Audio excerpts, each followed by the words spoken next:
그 테마 특강 자체가 이제 그 우리가 이제 기출문제집으로 봤잖아요. 그러니까 어떻게 하냐면 제가 이제 그 특수 프린트를 드리거든요, 그죠? 드려서 일단은 요약을 간 다음에 문제를 풀어요, 그죠? 근데 이제 기출이 아니라 예상 문제를 풀거든요. 그래서 그렇게 해서 이렇게 딱딱 가는데 이틀로 잡으려고 했더니 좀 너무 또 많은 시간이 또 소요되잖아요, 그죠? 그래서 지금 그 한약 대듯이 짜고 있어요, 이거를. 그러니까 제가 봤을 때는 이제 트렌드가 뭐 이틀 나와서 하는 게 맞아요. 맞는데 요즘 거의 서울 트렌드는 거의 종로나 강남 같은 데는 하루 특강입니다. 하루 특강. 그래서 아예 그냥 한 방에. 그죠? 왜냐하면 또 이제 특강이 좀 또 있어요. 또 나중에 가서 또 있거든요. 그러니까 하루에 이제 딱 잡는 거니까 그런 식으로 가도록 할게요. 아시겠죠? 그죠? 그 다음에 자꾸 이제 말씀드리는 건 제가 얘기가 안 하려고 그랬는데, 그죠? 그 언제가 지금 제일 빨라요? 중개사법인가요? 6월 8일인가요? 꼭 좀 들으시기 바랍니다. 6월 8일. 그러니까 지금 그 중개사법 같은 경우도 이제 이틀 정도를 잡는 게 중개사법은 솔직히 뭐 여러분이 다 아시는 내용이잖아요. 중개사법도 잘 모르시겠어요? 그 중개사는 우리가 하잖아, 그지? 실무하는데 개론 자체가 어려우니까. 그런데 중개사법은 이제 조금 이틀 정도 나오시게 되면 잡을 수가 있어요. 그러니까 중개사법 교수님이 그 뭐 저걸 한 게 아니라 중개사는 우리가 그래도 실무를 하시는 거잖아요. 그 이틀에 잡으시는 게 참 좋아요. 좋고 나서 이제 하고 그다음에 텀이 좀 있네요. 그죠? 있고 내가 학원 관계자 같아, 그죠? 그렇게 해서 꼭 들으시고 그다음 요거 다음에 뭐가 있어요? 공법이 있나요? 공법도 이틀로 하는구나. 알겠습니다. 그래서 저는 아마 요거 하루 하고 또 다음에 또 한 번 있어요. 있는데 이제 그거는 저건데 일단 여러분들이 이제 하루 나와서 개론이라는 자체를 좀 어떻게 잡아보자. 그래서 꼭 나올 수 있는 부분만 좀 가도록 할게요. 그 다음에 나온 김에 제가 일부러 한 건 아니라 나왔기 때문에 얘기하는 거예요. 제가 특강은 잘 얘기 안 하거든요. 힘들어하시니까. 계산 문제. 차에서 땡긴다 같은 거. 그러니까 1분 안에 풀 수 있는 계산, 그죠? 이런 것들을 가려고 해요. 무슨 얘기인지 아시겠죠? 그러니까 일단은 저는 그런 생각을 해요. 그럼 평균이 몇 점이죠?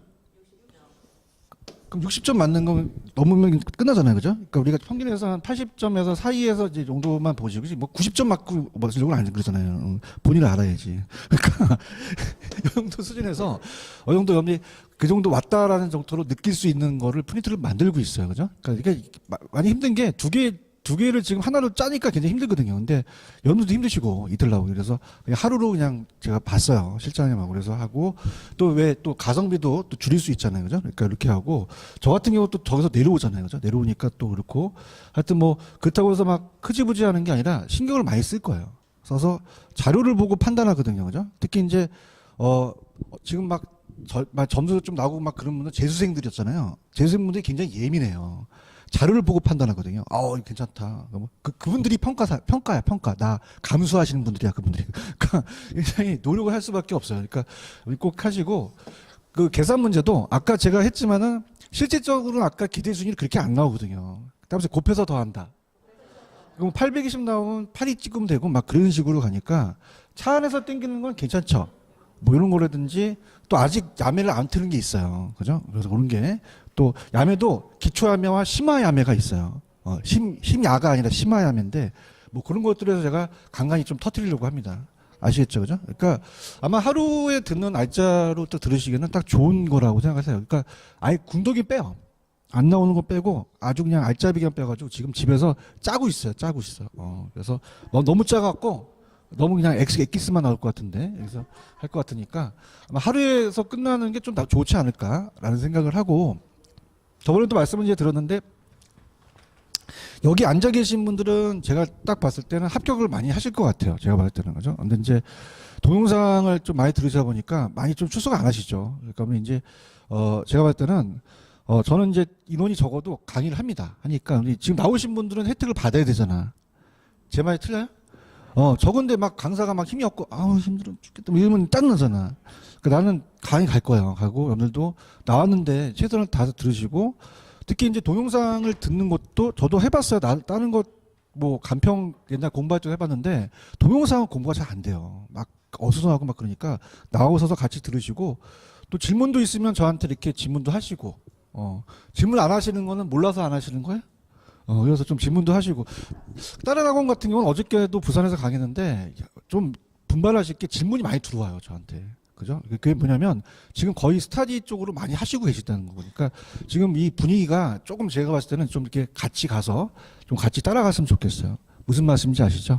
그러니까 타 학원하고 제가 비교하는 게 아니라 여러분들이 같이 지금 분위기상 늘 갖고 가야 되잖아요. 그러니까 여러분들이 끌고 간다고 저는 보거든요. 그러니까 여러분들이 그렇게 해서 하시기 바랍니다. 화이팅! 화이팅! 오케이. 이렇게. 가셔서 우리가 127페이지, 125페이지 가셔서 이 투자론을 제가 계속적으로 20년 동안 강의를 해보지만 자꾸 여러분들 눈높이 가려고 그래요. 요구 수익률이라는 게 있었죠. 이게 할인율이에요. 따라서 깡률. 깡하게 되면 위험이 높아서 깡을 많이 하잖아요. 깡률이라고 생각을 하세요. 깡률. 내가 깡한다. 그럼 내가 할인을 하겠다. 요구 수익률이라는 자체는 할인율을 얘기하는데 그럼 일단은 그 할인율을 빼고 내가 수익이 적게 나와야 돼요? 많이 나와야 돼요? 많이 나오지만 최소한 이 정도 돼야 된다는 거죠. 그래서 이제 은행이자 정도는 나오라는 얘기예요. 그래서 무위험률. 자, 무위험률이라는 것은 무위험 자산의 수익률을 얘기합니다. 그래서 우리가 시간의 대가요. 또 시간에 대한 비용이라고 하죠. 기회비용이니까. 연 2% 준대요. 근데 부동산은 그냥 더 나와줘야 돼요. 더 할증을 하겠죠. 위험에 대해서. 그래서 위험 할증률로 투자자마다 틀리면서 할증을 하면서 위험에 될까요? 자, 그 다음에 인플레도 고려 안 해야 돼요? 고려해야 돼요. 해야 되죠. 피셔라는 애가 얘기해서 인플레도 예상 인플레를 고려하죠.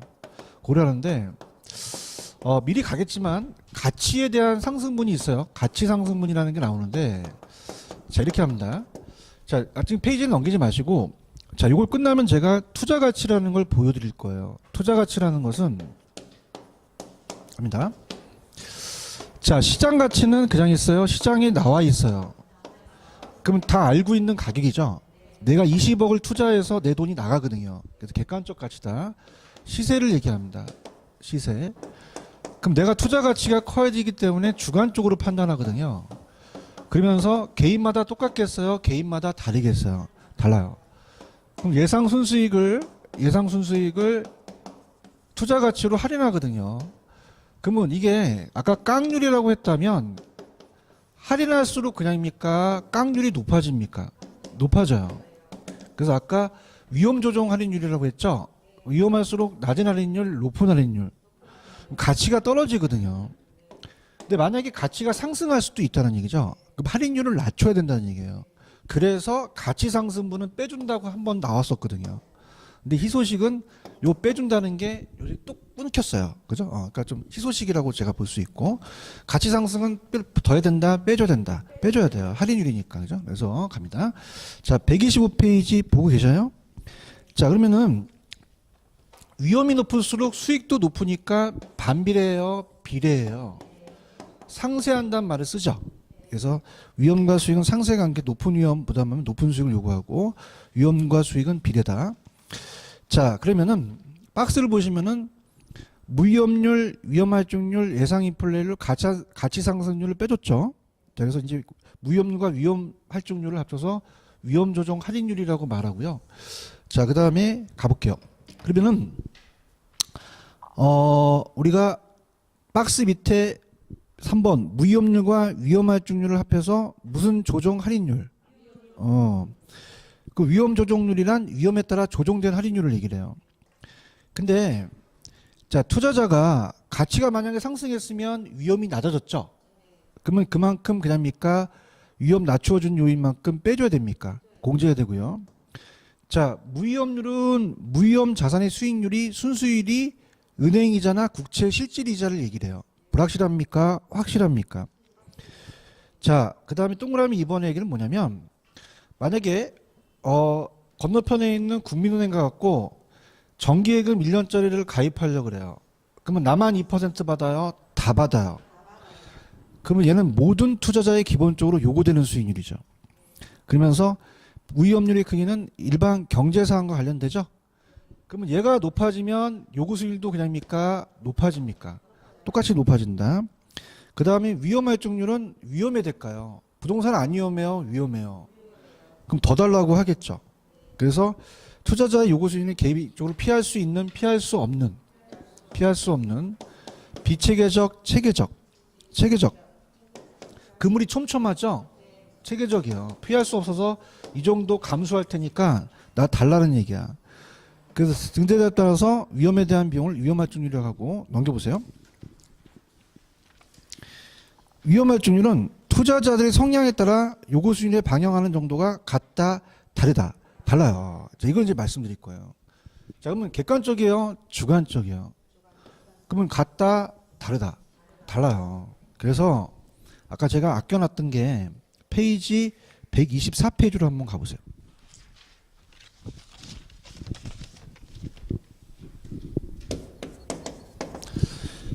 투자자의 위험의 태도라는 게 있죠.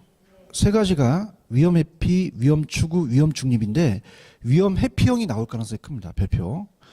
자, 위험 회피형은 투자자는 보다 적은 위험을 선호하고 위험을 부담하는 경우에는 정도의 차이는 있지만 반드시 이에 상응하는 보상을 받고자 하죠. 그래서 투자자는 위험을 증가에 따른 보상을 높은 기대수준을 요구한다는 얘기예요. 자, 위험 추구는 높은 수익이 기대되면 아주 높은 위험도 기꺼이 감수하는 성향이라고 되어 있나요? 그래서 높은 수익률은 획득한 기회를 걷기 위해서는 위험을 기꺼이 감수하고 위험 중립은 위험의 크기에는 관계가 있다, 관계가 없다. 기대 수준에 따라서만 움직이죠. 이렇게 봅니다. 그럼 위험의 피형이 별표치라고 했나요? 위험의 피형이 일반적인 투자자예요. 자, 들어보시면 자, 위험의 피형은 위험을 아예 피한다는 얘기가 아니거든요. 위험의 피형은 혐오용이라고도 하고요. 합리적인 여러분들과 다 저 같은 그러면 이렇게 한번 볼게요. 갑돌이가 지금 위험의 피형인데 만약에 대안이 A, B, C 투자 대안이 있어요. A와 B가 부동산이고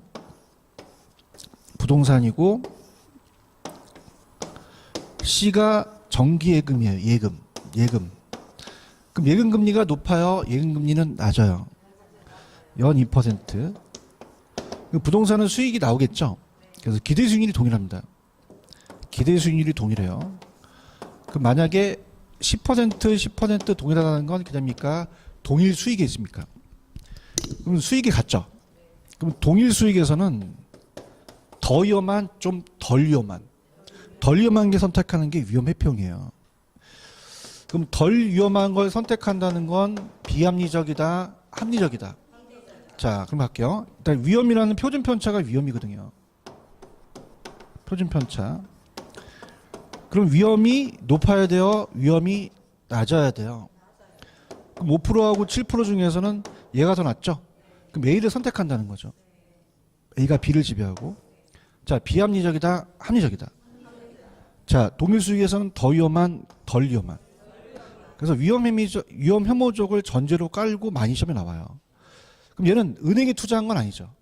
그럼 전혀 위험을 전혀 감수하지 않는다는 말은 맞아요? 틀려요? 틀리죠. 그랬으면 은행에 투자했겠죠. 그럼 은행에 투자한 건 아니니까 감수하는 위험이 있다는 얘기예요. 자, 그럼 감수하는 위험이 없다, 감수하는 위험이 있다. 자, 할게요. 번지 점프를 예를 많이 들었죠. 그래서 11m가 가장 공포스럽다는데 저렇게 이제 다리에 줄을 메고 갑돌이가 뛰어내려요. 근데 얘는 어렸을 때부터 고소공포증이 있어요. 뛰어내린다, 회피한다. 근데 전혀 안 뛰어내리니까 뛰어낼 수도 있을까? 10만 원 주면 뛸까 안 뛸까? 안 뛰어요. 자, 100만 원 주면 본인이 뛰는데 얘는 안 뛰어요. 1000만 원 주면 아직 생각해봐요. 1억 주면요. 뒤에서 밀라 그래요. 떨어지고 어머 더 뛸 수 있는데요. 이렇게 계속 그러면 자 1억 주면 그냥 약 먹고 뛰어. 그럼 대가가 주어지면 뛰어나는 거지. 그다음 유격훈련에 조교가 야 뛰어내려. 근데 어머 저 고소공포증이 있어요. 그럼 그냥 야 조교가 밀어. 피할 수 없다는 거지. 그러니까 무슨 말이냐? 그 대가가 개인마다 같다 달라요. 그죠? 저 1억 주면 뛸게요. 1000만 원 주면 뛸게요. 너는 저 2만 원만 주세요. 하는 애가 다르잖아. 같다 다르다 협의자가 달라요. 그 다음에 체계적인 IMF는 피할 수가 있나요? 없죠. 감수해야 된다는 거죠. 이해 가셨나? 그러면 이 연결한 게 이 투자자의 위험의 태도를 나타내는 게 해보세요. 무차별 곡선 이렇게 나오거든요. 포트폴리오에. 그 무차별 곡선이 얘가 무슨 해피형, 위험해평이죠. 그래서 아래로 볼록한 위험해평이 돼요. 그러면서 이 기울기를 물어봐요. 서 있는 건 X축이야, Y축이야? Y. 누워 있는 건 X축. 그래서 기대 수익률, 이게 수익률이에요. 수익률이고 이게 위험입니다. 그럼 아까 번지 점프 돈 달라는 게 똑같아, 달라? 기호가 달라요. 1억 주세요. 1000만 원 주세요. 100만 원 주세요. 너는 2만 원만 주세요. 네, 그죠? 그럼 얘가 그냥입니까? 혐오도가 더 높습니까? 만만하다, 가파르다, 가파르다는 거예요. 얘가 더 달라는 거죠, 그죠? 이해하셨나? 여기까지 보셔야 돼요. 그럼 개인마다 갖다 내릴 주관적이라는 거죠. 그러니까 위험의 평을 전제로 깔고 가요. 아시겠습니까? 그래서 넘겨보세요. 내가 어디 하다가 흥분한다 글로 갔냐면, 자, 페이지로 가시면은 126페이지 가시면 126페이지 메뉴에 2번 있어요? 투자자들의 성향에 따라 요구하는 반영하는 정도가 같다, 다르다, 달라요. 그럼 3번. 투자자는 위험을 전혀 감수하지 않고 얻을 수 있는 수익은 못밖에 없어요. 무위험. 그럼 얘가 전혀 감수하지 않는다는 건 의미하는 것은 아니라는 얘기죠. 그러면서 투자자는 개별적인 위험도와 시장의 무위험률과는 상관이 있다, 상관이 없다, 없고 할증료가 관련이 되는 거죠. PCO 효과는 누가 이겼어요? 효과가 이겼을까? 피셔가 이겼죠. 피셔가 인플레까지 고려하자는 거죠. 그죠? 이해하셨습니까? 그 다음 오른쪽 투자 가치와 시장 가치라는 게 있나? 이거 다 끝내서 봐봐. 시장 가치는 따라서 시세. 그냥이야, 다 알아. 그럼 내가 여기다 얼마 박아야 돼? 20억. 많이 나와야 돼. 투자 가치가 더 커야 되는 거예요. 주관적이라는 거죠. 그래서 이게, 객관적이다, 이건 주관적이다. 무슨 수익률로 할인한다. 요거 수익률. 다 했다. 가자. 투자 가치 127. 투자 가치는 2번 객관적, 주관적. 3번 할인율이 무슨 수익률 사용. 요거 수익률. 위험이 클수록 요구하는 게 커지죠. 가치는 하락하죠. 이렇게. 그래서 거기다 적어 놓으세요. 대답은 잘하셨는데 출제되면 못 맞춰요. 자, 할게요. 위험이 클수록 그냥이야 더 달라 그래. 이건 이해 갔어요. 반비례 비례. 네. 위험과 가치는 반비례 비례. 반비례죠. 거봐 못 맞히지. 그러니까 위험이 클수록 할인이 높아져요. 가치는 떨어집니다. 그 위험과 가치는 무슨 관계? 반비례 관계라는 거죠. 꼭 체크하세요. 이렇게 이렇게 해서 가치는 하락한다는 얘기죠. 그래서 우리가 최대한 이제 지불하고 요구가 있는 최대한의 비용이라고 할 수 있고 시장 가치는 주관적이에요, 객관적이에요. 객관적. 굵은 글씨 찾으시면 돼요. 그럼 내가 20억을 지불해야겠죠. 실제 지불되는 비용을 얘기를 하고 맨 밑에 무슨 가치가 무슨 가치보다 커야 돼. 투자 가치가 시장 가치보다 커야지만 투자 행위가 이루어지겠죠. 그런가요? 이렇게 됐습니다. 넘겨볼게요. 자, 129 이제 패턴을 바꿔봅니다. 평균 분사 결정법이라는 게 있죠. 129 찾으셨습니까? 갑니다. 자, 평균 이제 아까 가중 평균을 냈기 때문에 평균에 대한 수익이라고 적으세요. 수익. 평균에 대한 수익. 분산에다가 위험이라고 적으세요. 위험. 수익과 위험. 그래서 평균은 뭐라고 적으라고요? 분산은요. 자, 이걸 가지고 이제 결정하는 법이고 결정법이라고도 하고 법. 그다음에 우리가 지배의 원리라고도 합니다. 지배 원리. 자, 그래서 밑에 보시면 내용에 A, B, C, D가 있죠. 지금 보고 있어요? 그럼 A, B, C, D를 봤을 때 자, 기대 수익률은 수익이고 표준 편차는 위험이에요. 그러면 A와 B를 묶어보세요. 그냥요 수익률이 똑같아요. 그 표준 편차가 큰 거, 작은 거. 그럼 어떤 걸 선택하겠어요? 그럼 A가 B를 지배하죠. 그런가요? C와 D를 묶어보세요. 표준 편차 같죠? 그럼 그냥입니까? 위험이 같습니까? 수익이 낮은 거, 높은 거. 어떤 거 선택하겠습니까? 자, 그래서 D가 뭘 지배한다? C를 지배하겠죠. 이해 가셨나? 이게 평균 분산 지배 원리다. 그래서 의의에 가시면 자, 2번 수익성을 나타내는 지표는 기대 수익률이고 위험을 나타내는 것은 따라서 분산, 표준 편차. 이게 다 위험이에요. 그럼 평균 분산 지배 원리란 대안에 기대 수익률이 같으면 편차가 큰 거, 작은 거. 편차 위험이 같으면 기대 수익률이 큰 거 선택하죠. 자, 4번 별표 3개. 작게. 내가 안 주었어. 거의 대부분 시장에 나와 있는 거는 무슨 혐오적이다? 다 위험 혐오적을 깔고 가요. 지금 4번 별표 3개 쳤어? 그러면 기대 수익률이 동일할 때 더 위험한, 덜 위험한. 그럼 A를 선택하는 게 위험 회피형이라는 거죠. 이걸 전제로 깔고 한다는 얘기예요. 그런가요? 그럼 자, 결론을 갈게. 그럼 얘하고 얘는 같은 게 있어? 같은 게 없어? 없죠?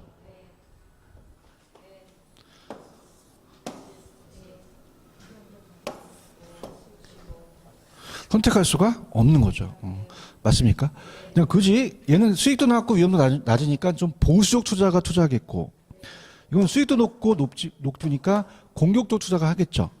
그러면 이 둘이 그 투자 성향이 다른 거지 좋은 대안이라고 볼 수는 없단 말이야. 그래서 따라서 변이 계수 넘겨보세요. 변이 계수라는 게 나와요.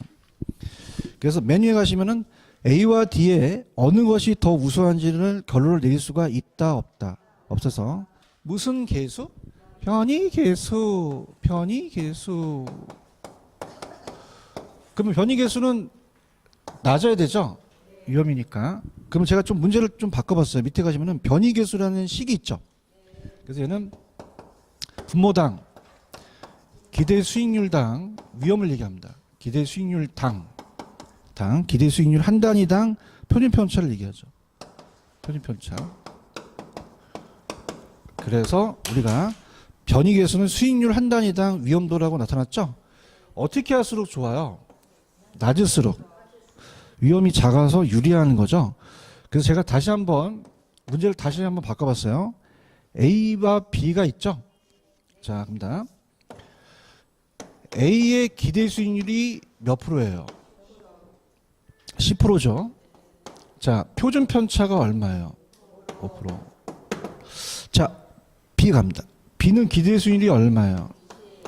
표준 편차는요? 16. 그럼 변이 계수를 구할 수 있죠? 자, 얘는 이제 5를 10으로 나누니까 0.5가 되고요. 얘는 16을 20으로 나누니까 0.8이 되죠. 어머. 수치가 큰 게 좋아? 작은 게 좋아? A가 낫겠네. 그래서 A를 선택한다는 게 변이 계수라는 거죠.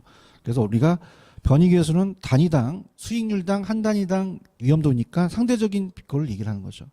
이해가셨죠? 그래서 보시고 포트폴리오로 가는데 여기를 제가 어디로 유인하냐면 132페이지로 한번 가보세요. 132페이지 가시면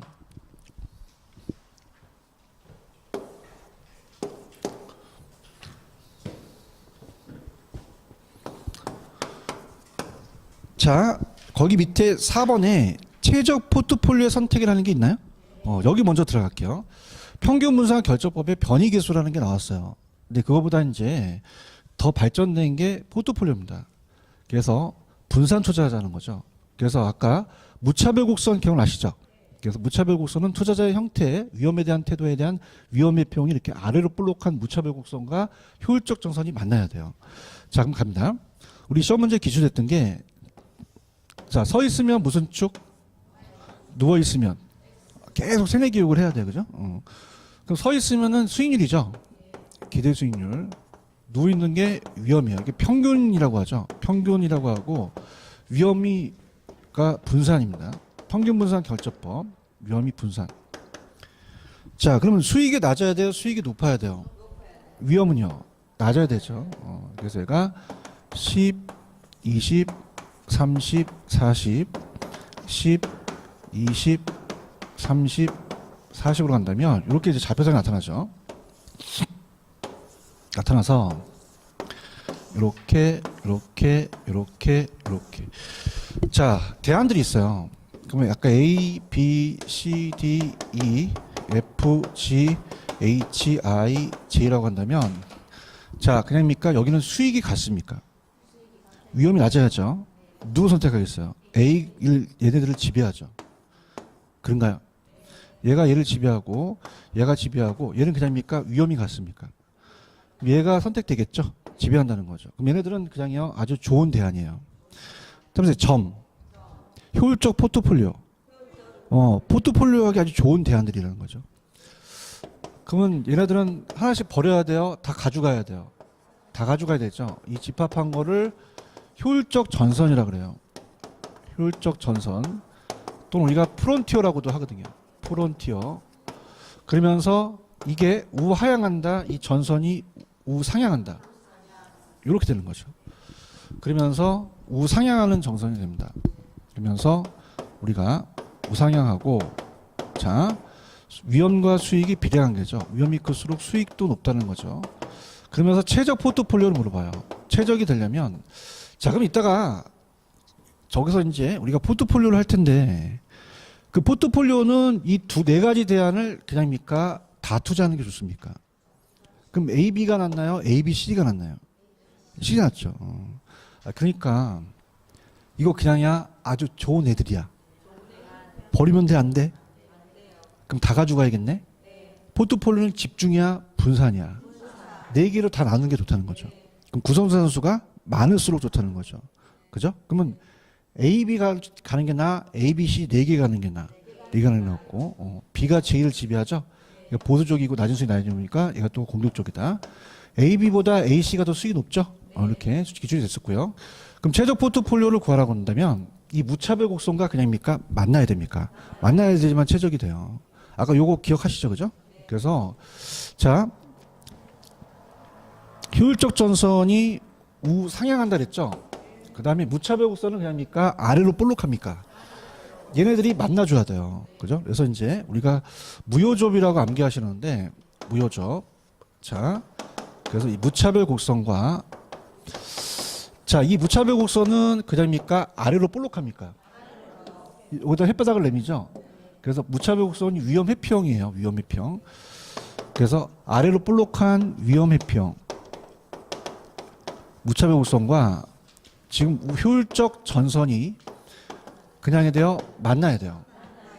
교차점입니까? 접하는 점입니까? 접하는 점이에요. 접점이에요. 접점. 교차점 하면 안 되죠? 왜 교차점은 안 되냐면 자 보세요. 저게 이제 그대로 일로 오게 되면은 자 저는 1억 주세요라는 애가 그냥입니까? 더 혐오도가 높습니까? 가파르고 보수적이고 전 10,000원만 주세요라는 애 완만하죠. 공격적이라면 교차하게 되면 일로 오잖아요. 교차는 그냥입니까? 2점이 됩니까? 최적이 아니고 일로 내려가 버리면 안 되거든요. 그죠? 그래서 이렇게 되는 게 아니라 여기서 접하는 점이 최적이라는 거죠. 물론 이쪽으로 갈수록 효용이 커져서 수익이 커져요. 근데 자 얘보다는 얘가 낫다는 거죠. 만나야 되니까. 그래서 우리가 요 A, B 점이 그냥이다. 최적 포트폴리오다. 그럼 따라서 무효접. 무차별 곡선과 효율적 전선이 접하는 곳이 되겠죠. 아시겠습니까? 이렇게 갈게요. 자 최적 포트폴리오 선택 따라서 무효접. 그럼 뭐하고 무차별 곡선하고 효율적 전선이 접하는 점이죠. 자 그럼 효율적 전선 프론티어는 어떻게 생겼죠? 우상향. 자 그럼 효율적 전선이란 평균 분산 기준의 동일한 위험에서는 최고의 수익률을 나타내는 투자 대안을 연결한 거고 효율적 전선상의 포트폴리오가 그 아래의 모든 포트폴리오 그냥 있어요. 지배를 했어요. 지배했고 자 위험과 기대수는 정의 상관관계라는 게 있나요? 이게 정의라는 자체는 같이 움직인다는 거예요. 반대 방향이야 같이 움직여. 같이 정상관관계는 플러스 된다는 건 같이 움직인다는 거예요.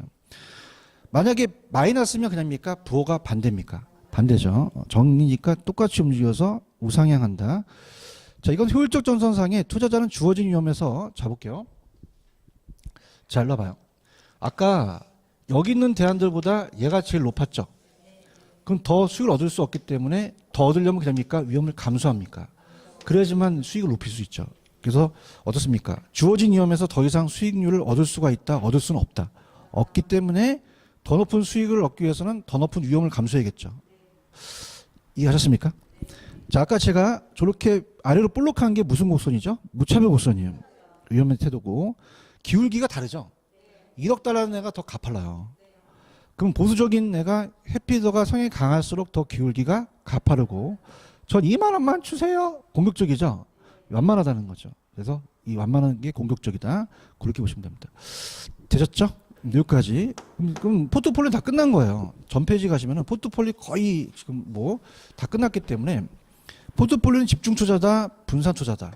분산 투자죠. 다 왔어. 구성산수가 적게 하는 게 좋아, 많이 하는 게 좋아. 많이 하는 게 좋죠. 그래서 포트폴리오가 주식에서 따왔거든요. 어디서 따왔다? 주식.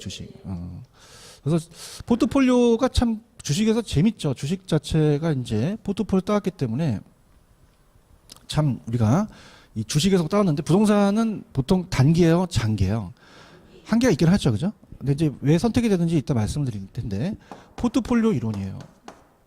그 주식 시장에서 따왔습니다. 주식이 만약에 4억이다. 그럼 아까 제가 A, B, C, D의 4개의 점을 봤죠? 점 생각해야 될 텐데 효율적 포트폴리오. 이거 2개 하는 게 나아, 4개 다 하는 게 나아. 오케이. 구성자산수가 많을수록 좋다는 거죠. 맞습니까? 그러니까 4개 다 투자하라는 거죠. 그러면 집중이 맞겠어요? 분산이 맞겠어요? 분산이 맞죠. 분산 효과를 크게 해야 되죠? 그런가요? 이렇게 맞습니다. 그래서 여기서 딴 거를 여기서 이런 거를 커버할 수 있다. 딴 거를 여기서 커버할 수 있어서 위험의 통제라고도 하는데 그냥 참고하시고 그럼 내가 아까 이 구성자산수를 적게 할수록 많이 할수록 좋죠. 이 대안을 다 투자하는 게 좋다는 거죠. 아주 좋은 대안이니까. 그럼 우리가 자 봐봐. 이 주식이라는 게 모든 자산에서 오는 것은 피할 수가 없어요. 피할 수 없어요. 지금 아직 안 왔지만 뭐 금융위기가 온다라는 얘기도 많이 하죠.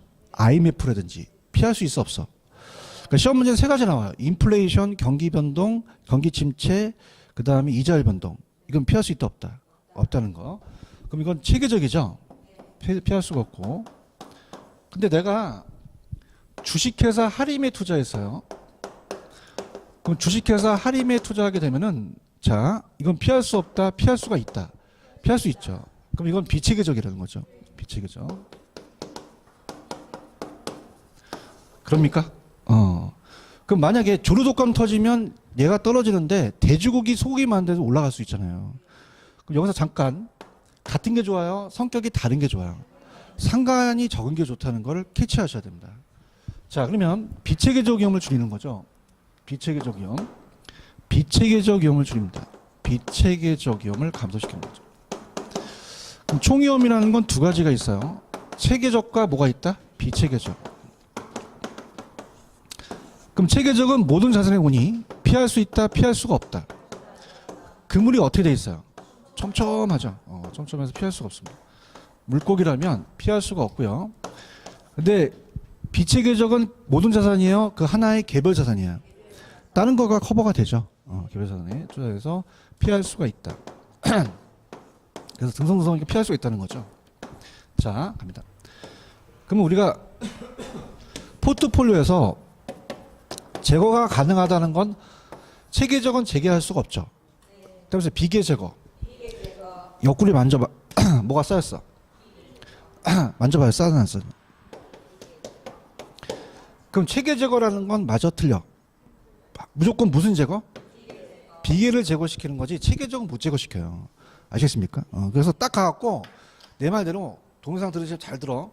포트폴리오 나왔어. 그럼 그냥 옆구리부터 잡고 시작해. 체계 제거는 맞는 지문이야 틀린 지문이야? 뭘 제거시켜? 비계를 제거시켜줘. 아시겠습니까? 저도 요새 좀 배가 좀 나왔어요. 다른 데는 괜찮은데 그럼 나도 그냥 해야 돼. 분산 투자해야 돼. 갈게요. 그럼 요렇게 보시면 되고 근데 아까 서로 비슷해야 돼요? 반대인 게 좋아요. 반대인 게 좋죠. 그런가요?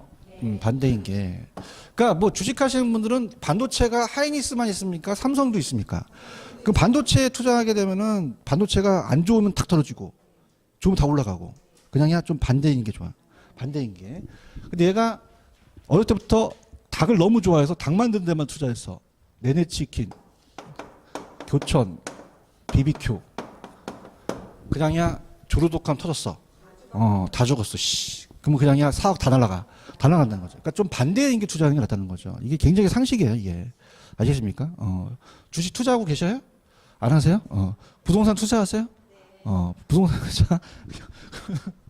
그러면 서로 겨냥해야 돼? 상관이 적어야 돼. 그럼 상관계수가 커야 돼? 작아야 돼? 작아야 돼. 상관계수는 두 자산의 수일 간의 움직임에 같다는 계수인데, 그럼 같은 방향이 좋아요? 반대 방향이 좋아요? 반대는 좋죠. 플러스가 좋다? 마이너스가 좋다? 그러니까 사람의 머리는 한계가 있어요. 이렇게 가요. 그러니까 잠깐만 가만히 있어봐. 플러스는 자기 생각이고. 자, 상관이 많아야 돼? 적어야 돼? 적어야 되죠. 제가 키를 줬어요. 상관이 많아야 돼? 적어야 돼? 그럼 숫자가 커야 돼? 작아야 돼? 그렇게 가라는 거지. 아시겠죠? 그죠? 그러니까 나 여러분들 좀 합격했으면 좋겠어. 근데 우리 생각하고 여러분 생각 틀리거든? 그죠? 그럼 상관계수는 분명히 얘기했는데 상관이 수치도 이제 알았어? 그렇게 하라고. 쉬워? 괜찮아? 괜찮아? 이렇게. 상관이 수치도 플러스가 좋아? 마이너스 좋아? 어머 이제 왔다. 죽겠다. 왔어? 플러스는 자기 생각이고 마이너스 좋아요. 이게 마이너스 1에서 0 플러스 1까지 있는데 만약에 10% 똑같은데 완전히 동일 방향은 플러스는 제거가 안 돼요. 유일하게 안 됩니다. 어디가 안 된다? 플러스 1. 그죠? 그러니까 우리가 무조건 뭐 플러스 3도 있는 게 아니야. 얼마 사이야. 마이너스 1과 플러스 1인데 뭐만 안 돼? 플러스 1만 안 되는 거야. 플러스 1만. 플러스 1만. 1만. 0.9는 안 될까 될까? 0.9. 왜? 1만 아니 1만을 잡으면 되는 거야. 0.9999는 짜증나지. 1만 안 되면 1만. 아시겠죠, 그죠? 그러면 뭐만 아니면 1만 아니면 분산 효과는 있다는 거. 그렇다고 해서 플러스 3이 없는 거야. 플러스 1에서 마이너스 1까지 사이에서 보는 거지. 맞아요? 그럼 0도 분산 효과는 없어? 있어? 있죠. 그래요? 근데 만약에 10% 도가 같은데 완전히 반대 방향 마이너스일 때는 따라서 완전히 제거. 마이너스일 때 완전히 죽여버리는 거야. 그죠? 그렇다고 해서 전체를 다 죽이는 거야? 비체계점만 줄이는 거야? 체계점은 못 줄여요. 아시겠죠? 그죠? 그래서 갈게요. 학습 분위기 굉장히 좋네. 1번. 집중이 맞아? 분산이 맞아? 분산. 안정된 결합 편익을 쫙 깔고. 봐봐. 근데 부동산은 자, 이게 지금 봐봐. 이게 주식에서 나왔죠? 주식은 장기예요? 단기예요? 단기. 주식을 막 20년 박아놓지는 않잖아요. 근데 부동산은 단기야? 장기야? 한계가 있죠. 그런데 같은 게 좋아? 다른 게 좋아? 부동산도 달라. 그다음에 지역마다 같다 다르다. 엑스텐스로 좀 어떻게? 다르다. 다시 한번 다르다. 유형별로 다르다. 포트폴리오 할 수 있다. 2번을 보자. 찾았습니까? 그 부동산 개별성 때문에 우리도 발견하는 거죠. 그렇구나. 부동산도 지역별로 같다 다르다. 유형별로 다르다. 그럼 다양한 부동산 포트폴리오 선택할 수 없다 있다라는 거죠. 이게 결론이 내린 거예요. 찾았습니까? 그래서 포트폴리오가 그래서 공인중개사 시험에 나오는 거예요. 부동산에 접목이 되니까. 아시겠습니까? 왜 나오고 난리야 그러지 마시고. 아시겠죠? 그죠? 포트폴리오. 체크하셨어요? 그래서 갑니다. 포트폴리오 관리란 굵은 글씨 체계적임을 제거시켜요? 비계를 제거시켜요? 이 비체계적임이 불필요한 위험이라고 나왔었거든요. 그 다음에 봐봐. 박스를 갈게. 체계적은 그물이 어떻게 돼 있어? 피할 수 인플레이션, 경기 변동, 이자율이 있어요? 요 세 가지 같은 방향으로 영향을 주기 때문에 피할 수 없고 체계적 위험은 피할 수 없죠. 그래서 아까 위험 할증률에 반영이 됐었어요. 요구 수익률에. 이 비체계적은 수익률이 반대이기 때문에 2번 분포 양상의 수익률이 서로 다르기 때문에 비체계적은 제거하죠. 체계제거, 비계제거. 상관계수는 밑에 개별 자산들 간의 수익률의 상관관계를 나타냈죠. 넘겨볼게요. 2번 수익률 간의 방향성 관계를 측정하기 때문에 얼마에서 얼마까지 사이. 그럼 3번 다시 갈게. 상관계수가 상관이 많아야 돼 적어야 돼? 수치가 어떻게 돼? 잘한다. 그 마이너스 1이면 좋네. 그 마이너스 가까울수록 어떻게 된다? 분산 효과가 커지겠죠. 플러스 1로 갈수록 작아지고. 아까 뭐만 아니면 돼? 잘한다. 4번 나와 있네. 플러스 1일 경우는 제외하면 다 된다는 거죠. 그래서 마이너스 1 밑에 마이너스는 모두 그냥요 반대 방향이에요. 동일한 크기죠. 그래서 완전히 상이합니다. 비체계적 위험은 그냥이야 완전히 제거돼. 근데 체계 제거야 비계 제거야? 총을 제거시키는 건 아니죠. 왜? 총 안에는 체계가 있기 때문에 총을 다 제거시킨다고 하면 안 돼요. 비체계적으로만 제거시키는 거죠. 그 다음에 플러스 1이면 모두 동일 방향의 그냥이야 동일한 크기야. 그럼 완전히 유사하죠. 그럼 플러스 1이면 전혀 제거되지 않는다. 아시겠습니까? 2번 문제 빨리 풀어주세요. 스타트. 오늘 2번 문제 가장 중요한 문제입니다.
정답 4번이죠. 잡니다.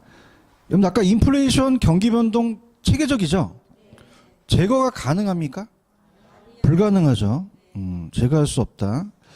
그 다음에 투자자 자산의 1보다 작았죠. 그럼 분산 효과 있어요. 그러면 절감 효과가 나타난다. 두 개의 투자자 수익이 서로 다른 방향이죠. 그러면 양이에요, 음이에요. 음으로 고치시고, 그럼 음으로 고쳤다면 D도 고치셔야 돼요. 그 음의 값을 가지면 위험 분산 효과가 커진다라고 보셔야 되죠. 무효점 4번 무효점 맞나요? 무차별 곡선과 효율적 프론티어가 어떻게 접하는 적이 최적이 되겠죠. 5번 비체계적임을 줄여요, 체계적을 줄여요. 비체계적인 위험을 줄이는 거죠. 근데 총위험은 줄어들죠. 총위험이 줄어들었다는 건 맞아요. 왜냐하면 전체적인 것은 줄어들 수 있다는 거죠. 근데 체계적은 못 줄죠. 그래서 우리가 1번 제거가 가능하다 불가능하다.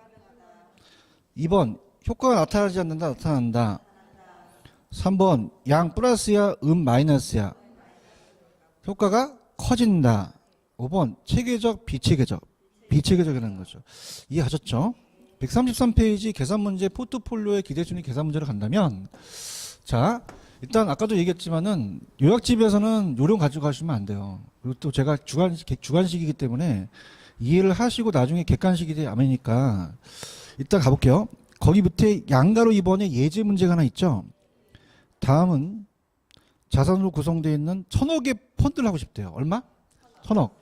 그럼 내가 힌트를 줄게. A가 100억이지. 그럼 따라서 10% 300억이면 30% 좀 해 자기가 여기서 끊었으면 이제 해야지 이제 30% 얘는 그 얘기예요. 그죠? 그러니까 비중이 있다는 거죠. 그런가요? 그럼 밑에 가시면은 기대 수익률이라는 게 있죠. 그러면 평균을 내라는 얘기죠. 몇 퍼센트 여기? 6%, 10%, 그 다음에 12%. 그다음에 곱해서 더한다. 가중 평균으로 가는 거죠, 그죠? 그래서 이제 보통은 요즘은 다 퍼센트로 주어져요, 그죠? 네, 금액 나올 수 있으니까. 그럼 요거는 0.1이니까 0.6%가 되겠죠. 그다음에 요거가 30% 0.3이죠. 그러면 3%가 되겠죠. 직접 다 한번 해보십시오. 내가 해주지만 그지만 12%에다가 0.6이니까 얼마가 나왔어요? 7.2% 나왔죠.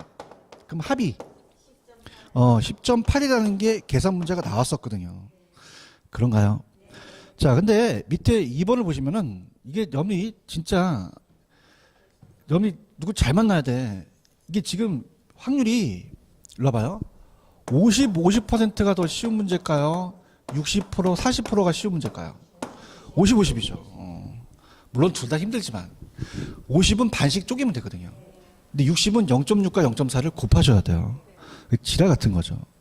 이해하셨습니까? 다음에 곱해서 더한다. 그럼 두 번째 문제 한번 풀어보세요. 제가 풀어드릴 테니까 두 번째는 어떻게 풀어야 되지? 한번 풀어보세요.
자, 빌딩 A가 자산 비중이 20%죠.